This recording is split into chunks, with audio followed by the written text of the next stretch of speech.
Hello everyone, welcome back. तो आज फिर से किचन की क्लीनिंग करूंगी, साथ ही साथ एक कॉर्नर को ऑर्गेनाइज भी करूंगी। तो इस नए किराए के घर में भी मुझे टाइम लगने वाला है अच्छे से सेट होने में। तो यहाँ पे देखिए सफाई की बहुत ज़्यादा ज़रूरत है और एक मोटी परत तो ये कोनों में जमी हुई है। नॉर्मल पोछा लगाने से ये बिल्कुल भी नहीं निकला। उसके बाद मैंने यहाँ पे हार्पिक डाला, तब जाके ये निकला। और नए शहर में आए हैं तो यहाँ के बारे में जानना भी बहुत ज़रूरी है कि कौन सा सामान कहाँ पे मिलता है। तो घर की क्लीनिंग और ऑर्गेनाइजिंग के साथ साथ हमारी देहरादून में एक्सप्लोरिंग भी चल रही है कि कौन सी चीज़ कहाँ पे मिलती है। तो वो सब कुछ एक साथ चल रहा है। तो 3 से 4 दिन हो गए हैं कि लगातार मैं मार्केट जा रही हूँ। तो आज फिर से टाइम मिल गया है मुझे किचन क्लीनिंग का। तो एक सेल्फ़ यहाँ पर दिया है जिसमें कि बहुत सारा सामान मेरा आने वाला है। तो इस सेल्फ़ में जितने भी कंटेनर और ग्लास जार आएंगे मुझे उनको पहले ठीक करना है। तो यहाँ पे जितने भी लीड हैं वो या तो जैम के हैं या फिर अचार के हैं। तो इनको मैंने क्या करना है, गोल्डन कलर करके सेम करना है ताकि ये बहुत अच्छे लगें। तो इससे पहले भी मैंने इनमें कलर किया था, वो स्प्रे पेंट था। और अभी भी मैं लेके आई हूँ गोल्डन एशियन पेंट, 200 ग्राम का है ये डिब्बा। और यहाँ पे एक बात मैं आपको बताना चाहती हूँ, अगर आप भी गोल्डन स्प्रे या फिर पेंट का यूज़ कर रहे हैं तो यहाँ पे इस तरह की एक डिब्बा लेके आइए, मतलब 100 ग्राम या फिर 200 ग्राम का। तो 100 ग्राम लेने से बहुत ही अच्छा होगा क्योंकि इतने सारा पेंट तो लगता नहीं है।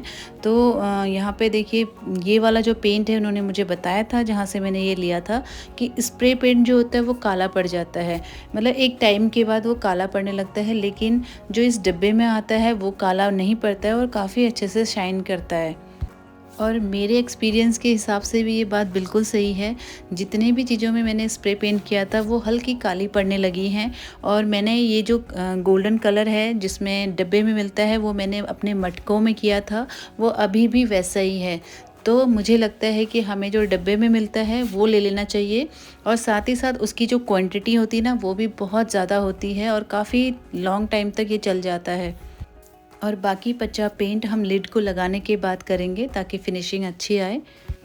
और सारे ग्लास जार को मुझे इस वाले सेल्फ में रखना है। और अब इसको भी ठीक करते हैं क्योंकि बहुत सारा दाग नीचे 2 सेल्फ में लगा हुआ है काफ़ी। ये मैंने अभी साफ़ किया है, लेकिन जिस दिन मैं आई थी पूरे के पूरा पीला हुआ था और बिल्कुल ख़राब लग रहा था। तो मुझे इसको अभी ठीक करना है। तो यहाँ पे मैं या तो पेंट कर सकती हूँ या फिर वॉलपेपर चिपका सकती हूँ। तो मैंने वॉलपेपर ख़रीदा हुआ है। अब इसको पूरे यहाँ पे जितने भी सेल्फ हैं वहाँ पे लगाऊंगी मैं। तो वॉलपेपर को मैंने मेज़र कर लिया था और जितना एक्स्ट्रा है उसको कट कर लेंगे। तो किसी भी चीज़ को नया करने के लिए आजकल जो वॉलपेपर मिल रहे हैं ना डिफरेंट टाइप की, वो एक बहुत अच्छा ऑप्शन है। यहाँ पे वॉलपेपर चिपकाने से मेरी पूरी सेल्फ एकदम से नई हो गई है। तो अंदर की साइड हल्का सा पेपर निकालने के बाद मैंने एक साइड से चिपकाना शुरू किया। यहाँ पर किसी की हेल्प की ज़रूरत तो पड़ती है, अकेले ये काम थोड़ा सा मुश्किल हो जाता है। और अगर थोड़ा भी हमने क्या किया ना, गड़बड़ कर दी तो रिंकल्स निकल आते हैं, तो थोड़ा मुश्किल हो जाता है। इसलिए तो मैंने अपनी बेटी की हेल्प ली है, वो अंदर से पेपर निकाल रही है और साथ ही साथ मैं इसको चिपकाते जा रही हूँ। तो इस तरह से हमने पूरे सेल्फ में इसको चिपकाया।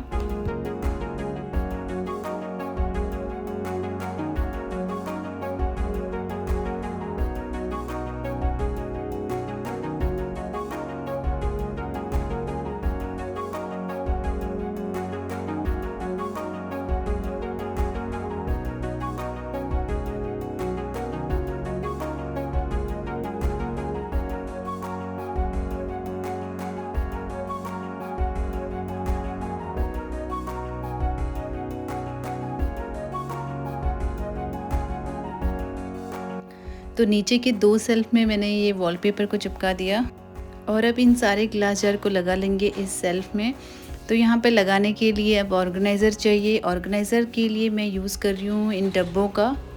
और ये है मेरे बनाए हुए ऑर्गेनाइज़र जो अभी यहाँ पे काम नहीं आ रहे हैं, लेकिन कभी ना कभी तो काम आएंगे ही। लेकिन अभी मैं यूज़ कर रही हूँ उनको थोड़ा सा अपने जो ग्लास जार हैं उनको ऊंचा दिखाने के लिए, क्योंकि इस तरह के डब्बे जो मैं वहाँ पे यूज़ करती थी वो मैं छोड़ के आ गई हूँ, क्योंकि बहुत सारा सामान लेके आना इम्पॉसिबल है। इसलिए मैंने जितने भी जो ग्लास जार हैं वो इस तरह से लगा दिए हैं। आगे साइड मैंने डेली यूज़ के मसाले लगाए हैं और ऊपर साइड मैंने जितने भी सीड्स हैं वो लगाए हैं और बीच में कभी कभार जो यूज़ होते हैं उनको लगाया है। और साइड में मैंने लगाया है ये ड्राई फ्रूट के कंटेनर। तो इस तरह से मैंने अपने हिसाब से ये सारा सेल्फ रेडी किया है। तो पहला जो सेल्फ है वो लगभग रेडी हो चुका है और अब मैं इसमें लगा लूँगी ये स्टिकर। और ये स्टिकर मैंने अमेज़ॉन से लिए थे, काफ़ी अच्छे हैं और बहुत टाइम से मैं इनको यूज़ कर रही हूँ। तो सबसे पहले क्या करेंगे, ग्लास जार को अच्छे से साफ़ कर लेंगे और उसके बाद इन स्टिकर को चिपकाएंगे। तो चिपकाने से पहले हमें एक जगह को फिक्स कर लेना होता है, क्योंकि अगर ये एक बार चिपक जाते हैं ना तो बिल्कुल भी निकलेंगे नहीं उसके बाद। तो इन स्टिकर को लगाने से ना काफ़ी आराम हो जाता है, मसालों का पता भी चल जाता है कि किसमें क्या है। और साथ ही साथ कभी कभी क्या होता है, कभी रिलेटिव्स आते हैं या फिर कभी हमारे फ्रेंड्स आ जाते हैं घर में, तो होता क्या है कि किचन में कोई ना कोई खाना बनाने के लिए आ जाते हैं, तो उनके लिए भी बहुत इजी हो जाएगा। सब कुछ यहाँ पे विजिबल है और अच्छे से ऑर्गेनाइज है, तो मुझे ज़्यादा मेहनत की ज़रूरत नहीं पड़ेगी और बहुत अच्छा लगता है उस टाइम पे इस तरह से किचन ऑर्गेनाइज भी होता है। तो सबसे नीचे वाला सेल्फ अच्छे से रेडी हो चुका है, सारे मसाले और यहाँ पे ड्राई फ्रूट्स मेरे लग चुके हैं और काफ़ी अच्छे से भी ऑर्गेनाइज हैं, क्योंकि सारे मसाले पता चल रहे हैं। और दूसरे सेल्फ के लिए मुझे बनाना है एक छोटा सा DIY ऑर्गेनाइज़र।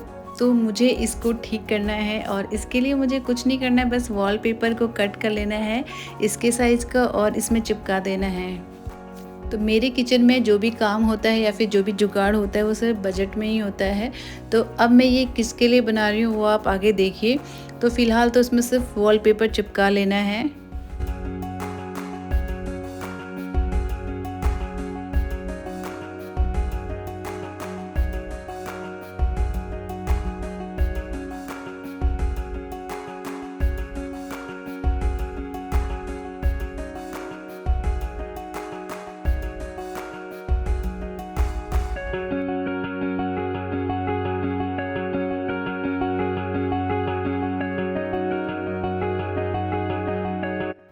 और मेरा ये ऑर्गेनाइज़र बिल्कुल रेडी है और मैं इसमें रखूँगी अपने सारे के सारे फॉइल पेपर।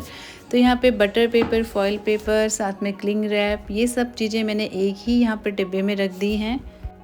इसने जगह भी काफ़ी कम ली है और साथ ही साथ ये अच्छे से ऑर्गेनाइज़ भी हो गया है। और अब कर लेते हैं सेकंड वाले सेल्फ को ऑर्गेनाइज़। तो यहाँ पे मैंने एक पेपर बिछा दिया है जो कि वॉलपेपर का ही पीछे साइड का जो पेपर निकलता है ना वही है। और मैंने सारे डिब्बों को यहाँ पे ऑर्गेनाइज़ कर लिया है, साथ ही साथ अपना जो बनाया हुआ ऑर्गेनाइज़र था वो भी यहाँ पे रख दिया है और बिल्कुल साइड में रख दिए हैं चावल का बड़ा सा ये कंटेनर। तो यहाँ पे इस साइड मैंने सिर्फ अपनी दालें रखी हुई हैं और साइड में चावल का कंटेनर, और सबसे ऊपर वाले में रखा है मैंने अपने ब्रेकफास्ट का सारा सामान। तो इस तरह से मेरे ये तीनों सेल्फ आज अच्छे से ऑर्गेनाइज हो चुके हैं। तो आज ये छोटा सा कॉर्नर ठीक हुआ है, तीनों सेल्फ अच्छे से ऑर्गेनाइज हो गए हैं। तो आज के लिए इतना ही, फिर मिलते हैं नेक्स्ट वीडियो में। तब तक के लिए bye bye and take care all of you.